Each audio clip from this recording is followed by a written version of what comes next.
жумушта иштейм да, анан бизде деген көбүнчө аялдар иштейт. Анан эркектер дагы кош иштейт. Бир магазиндерде иштейм. Анан ошол жерде эркектер, мен өзүм 5 балам бар, жөн турсам деле мага мындай тийишип өтүп кете берет да. Үйөм бар экен, үй бүлөм бар экен билет, бирок күнүп тийишип өтүп кете берет. Канча жолу айттым, мага тийишпеңиз, мени тынч коюңуз десем деле ушундай мамилелерин кыла берет. Жумушта ошо көбүнчө аял затына тиешелүү иштейм, бирок эркектер кирип 5 балама карабай ушундай бир тийишет дейт. Мен ким экенин айтпай эле коеюн, бүгүн жашы чоң апаны боорум ооруп жолдон ала кетсем, келинчегимди бейтапканага алып барып көрсөтөйүн деп бир апа турган экен. Апа эмес, эми бир кандай бир 50дөн өтүп калган жоолукчан эжекени апам келинчегим менен отургузуп унаман салып калсам, ошол эже даттанып атат. Калыс таксыр дейт. Эфирде суранчы айтып коюңузчу. Сакалы жокторду билбейм. Өткөндө турсак бир курбубуз менен, менден кичине жаш эле дейт, 40 чамасында.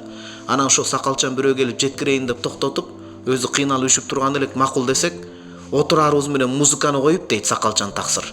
Музыканы коюп, каяктансыңар деп көзүн кызыл басып бизге сүйлөп атат дейт. Сакалчан адамдын ушинтип көз ойноктоп бизге кызыгып ушинтип атканы бул кандай ыплас көрүнүш дейт да. Ыплас көрүнүш дейт. Ошон үчүн таксырлар Кудайдан биринчи кезекте силер корккула. Сакалды эмне үчүн коюп атасыңар? Болбосо кырып салгыла. Сакалдын баркына жетпейсиңерби? Динди жаманатты көрсөтүп кереги жок. Мен катуу эле айтам, болгонун болгондой, акты караны карадай. Сакалдын кадырына жетпей ошентип динибизди жексир көрсөтүп атсаңар, күнөөкөр болбой кырып койгула. Кырып койгондун күнөөсү Кудайдын астында динди жаманатты көрсөткөндөн жеңилирээк. Сиз мындай кылыңыз.